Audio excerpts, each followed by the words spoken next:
Assalamualaikum warahmatullahi wabarakatuh. Oke teman-teman, kembali lagi bersama saya Adin Channel. Sebagaimana saya ungkapkan di video-video sebelumnya, jadi insya Allah di channel ini kita akan membahas tentang seputar Islami lah begitu ya, baik tentang Quran, dakwah dan yang lainnya insya Allah. Nah, pada kesempatan ini saya bersama Ustadz Saif dari Joneng, dari Flores, Nusa Tenggara Timur, Manggarai Barat. Dan memang mukanya memang nggak kelihatan Flores ya, kelihatan orang India kali Ustadz ya. Allah Barat. Baik teman-teman, saya perkenalkan dulu, beliau ini asal dari Flores, umur 25 ya. Kalau dibilang 25 itu sudah pernikahan ideal. Belum nikah saja, masih muda. Mau nikah. Ya, ini bagus nih mau. Ada juga orang yang nggak mau. Belum ya begitu. Nah, beliau ini jenjang pendidikannya itu sekolah SD-nya dari Flores, sekolah Kristen dulu. Jadi namanya SDK, Sekolah Dasar Katolik. Dan selesai SD berangkat ke pesantren itu 6 tahun dari SMP sampai SMA.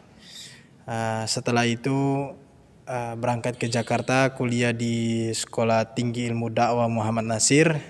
Dan sekarang beliau lagi sedang studi S2 pendidikan. Alhamdulillah beliau sudah hadir bersama saya pada malam hari ini.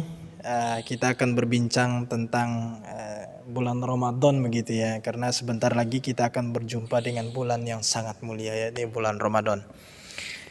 Langsung saja saya ingin hanya menyalurkan pertanyaan-pertanyaan dari netizen ini ya, ataupun jamaah-jamaah ini tentang bulan Ramadan.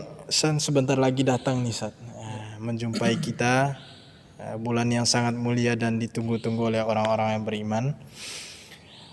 Dan kita ketahui bersama di bulan Ramadan itu Rasulullah SAW mengatakan bahwasanya setan itu dibelenggu. Tapi yang menjadi pertanyaan para netizen ini, kan setan dibelenggu, tapi kenapa kok masih banyak di bulan Ramadan itu orang melakukan kemaksiatan, melakukan dosa, bahkan ada juga yang tidak berpuasa begitu. Itu seperti apa, Ustaz? Apa setannya ini banyak atau bagaimana begitu? Ya, saya mohon bisa penjelasan dari Ustaz. Fadhol, Ustaz. Bismillahirrahmanirrahim. Alhamdulillahirabbil alamin bi ni'matihi tatimmus shalihat. Wassalatu wassalamu ala man la nabiyya ba'dah wa la ummata ba'dah wa la kitaba ba'da kitabih wa ala alihi wa ashabi wa man tabi'ahum bi ihsan ila yaumiddin. Pemirsa dimanapun berada, memang orang itu kadang kurang paham, ada juga yang salah paham, dan ada yang tidak paham-paham. Makanya hal yang pertama dalam ilmu itu ya harus paham. Ya, paham itu ya dibelajar, bertanya, kemudian menganalisa, tafakur, tadabbur, sehingga kita tidak memahami sesuatu itu dengan salah kaprah seperti itu ya. Kan setan itu nanti dibelenggu di Ramadan, tapi kok banyak pelaku maksiat. Katanya setan dibelenggu. Ya bisa jadi ya yang melakukan maksiat itu ya itu setannya, karena memang minal jin nati wan nas. Setan itu ya dari jin dan manusia. Tapi untuk penjelasannya lebih dalam, bahwa dalam diri kita itu kan, dalam kehidupan kita ini ada dua musuh besar. Jadi ada musuh dari dalam diri kita dan ada musuh dari luar. Kalau dari luar itu ya musuh yang sangat-sangat nyata itu ya syaitan, yang selalu menggoda anak cucu Adam dari kiri kanan, depan belakang, atas bawah. Dari segala penjuru dia menggoda anak cucu Adam. Dan musuh yang sangat besar dari dalam itu adalah hawa nafsu. Nah makanya, tapi orang yang berhasil mematahkan musuh dari dalam, musuh yang dalam tadi itu, maka dengan gampang atau dengan sendirinya musuh dari luar itu terpatahkan. Kenapa begitu? Karena syaitan tidak akan bisa menggelincirkan seorang hamba kecuali hamba pengekor hawa nafsu. Kan gitu ya. Makanya dalam surah Al-Hijr misalnya, Iblis mengatakan, "Ya Allah, karena Engkau telah memutuskan bahwa aku ini adalah orang sesat, maka aku berjanji aku akan sesatkan semua manusia, semua hamba-Mu, illa ibadaka minhumul mukhlasin, kecuali hamba-Mu yang ikhlas." Nah, maka dalam diri kita ini kan dalam surah Asy-Syams itu mengatakan apa? Wa nafsi wa masawwaha fa alhamaha fujuraha wa taqwaha. Jadi dalam diri kita ini 50% sifat baik takwa, 50% sifat buruk. Nah, kalau orang yang condong terhadap sifat baiknya, tazakkaha, dia mensucikan jiwanya, maka dia akan menjadi mulia. Tapi kalau dia condong ke hawa nafsunya, maka dia bahkan lebih jelek daripada hewan ternak.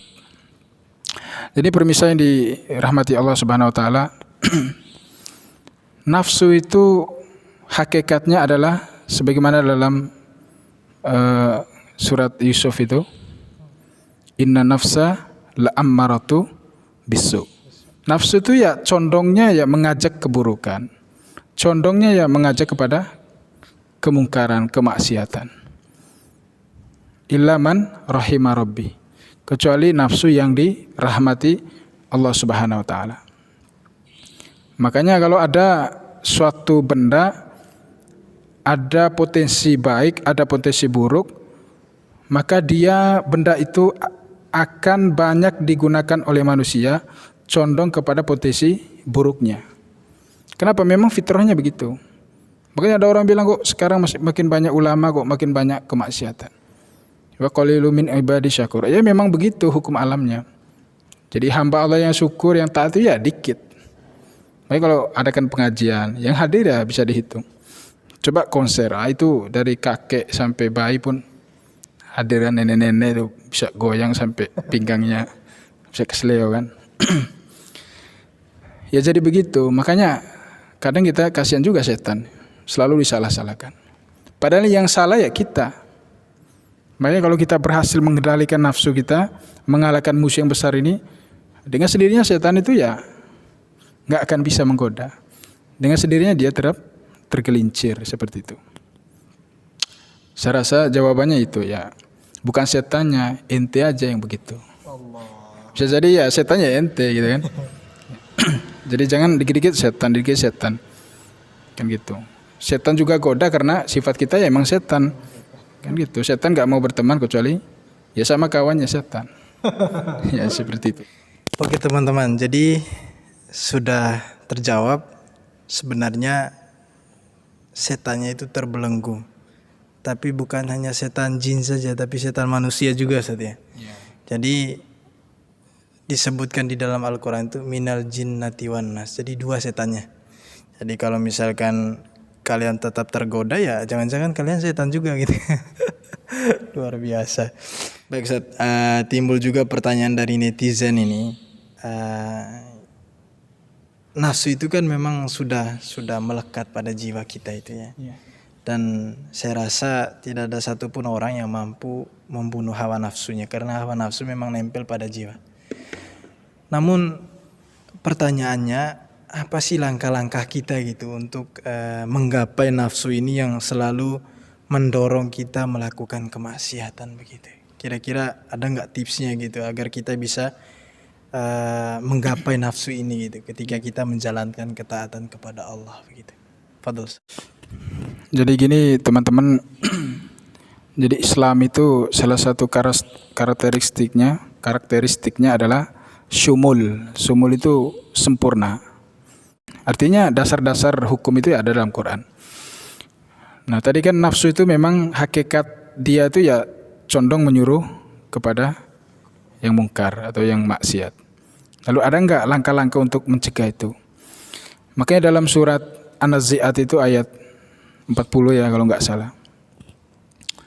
Di antara orang penghuni surga itu dia punya ciri wa nahan nafsa anil hawa.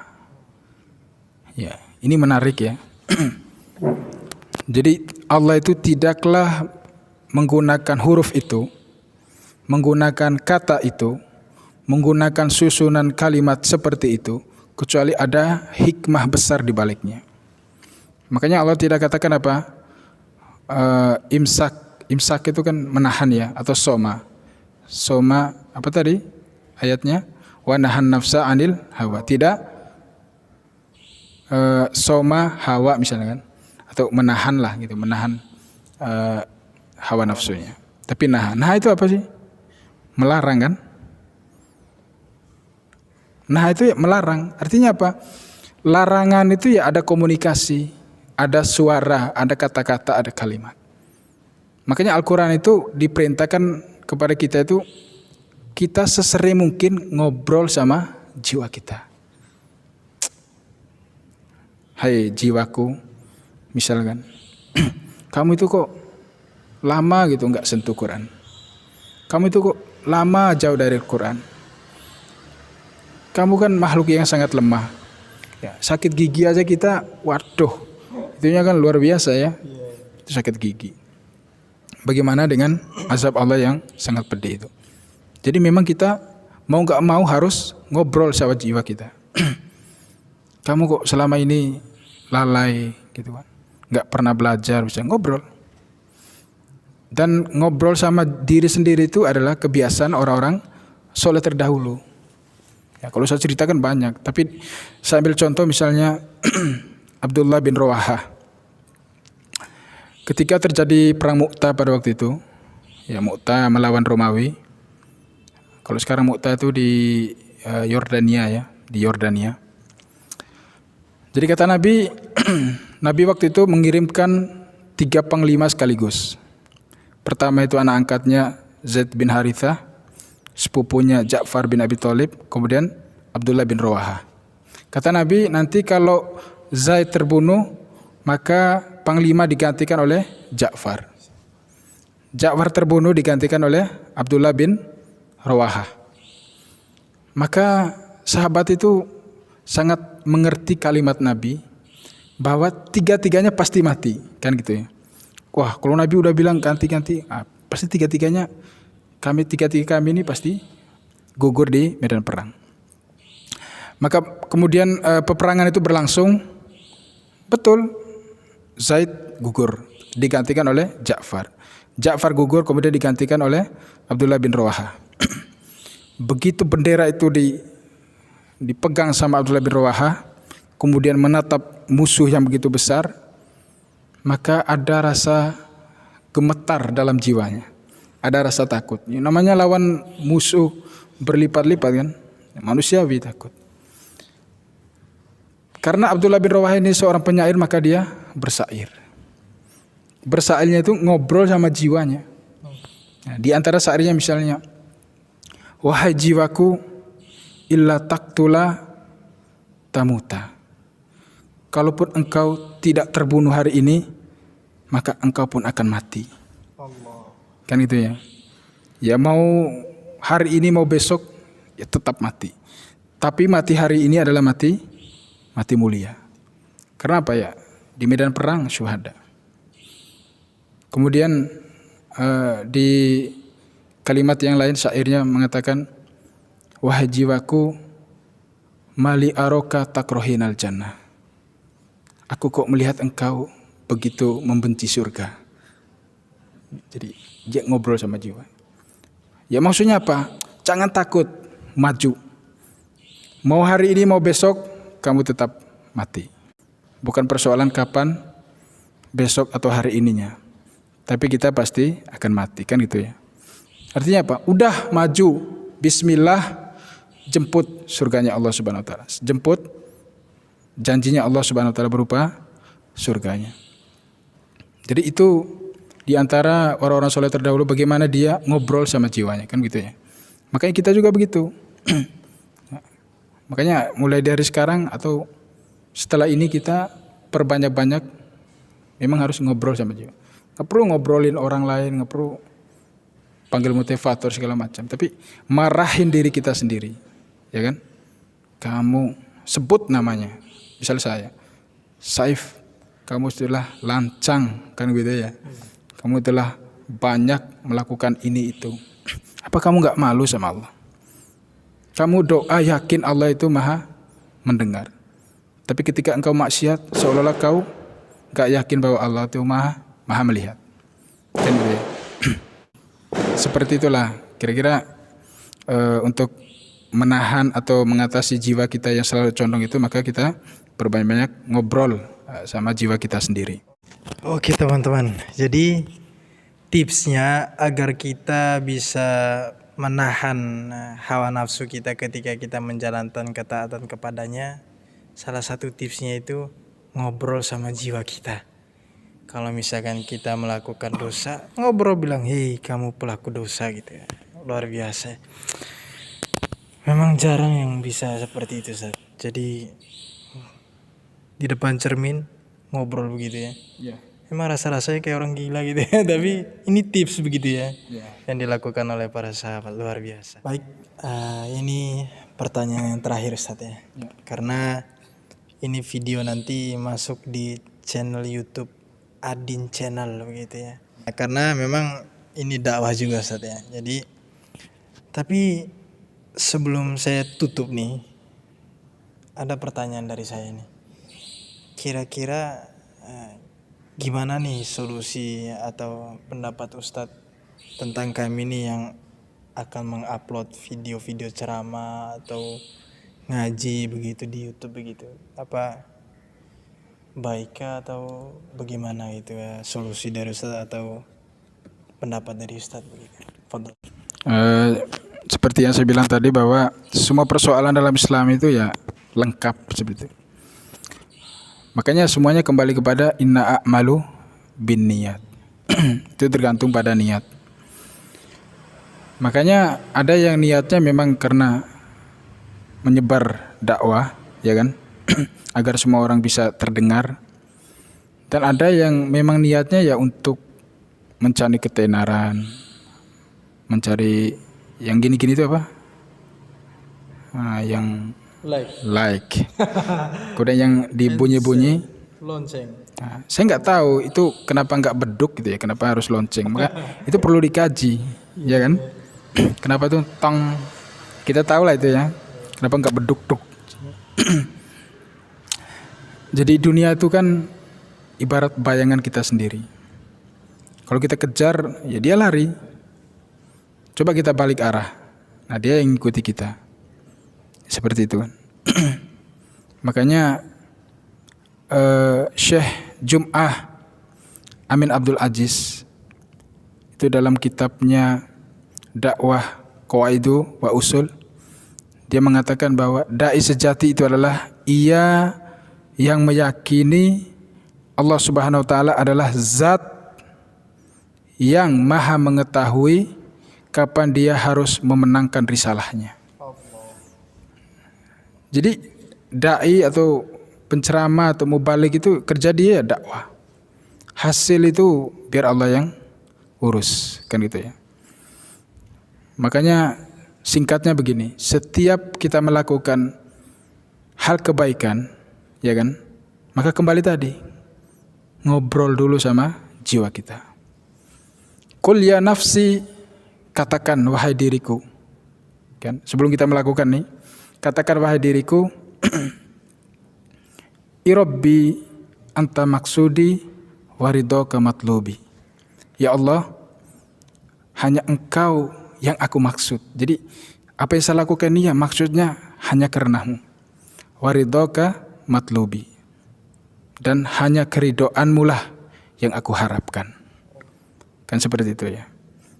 Makanya kalau semua kita lakukan karena Allah, maka itu akan membawa keberkahan. Saya sering mendengar ahli ilmu menyampaikan kalimat-kalimat hikmahnya bahwa makana lillah baqiya wa istamaro atau baqiya wastamaro. Apa saja yang karena Allah maka dia akan kekal dan akan terus-menerus adanya. Jadi seperti itu. Jadi nasihat saya bahwa apapun yang kita lakukan, lagi-lagi ngobrol sama jiwa kita. Ini saya ngelakuin ini sekedar di like orang, ya kan? Ataukah memang ini adalah dakwah yang harus disampaikan? Ya, dakwah kita ya kita ilmunya seberapa sih kan? Tapi kita nggak tahu melalui lisan siapa hidayah itu diberikan oleh Allah Subhanahu Wa Taala. Makanya nggak perlu kita meremehkan siapapun, ya kan?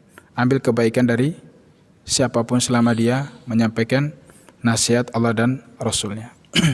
An-nasu la yazaluna fil khairi madamu yuhibbuna nusha.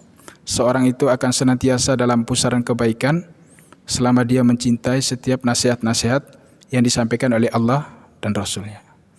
Sekira begitu. Oke teman-teman, sudah singkat tapi lumayan. Insyaallah kita akan berjumpa di video selanjutnya Ustaz ya. Jadi kita akan undang lagi insyaallah untuk lumayan nih dai muda ini luar biasa. Masih jomblo dan mau nikah ya. Mau.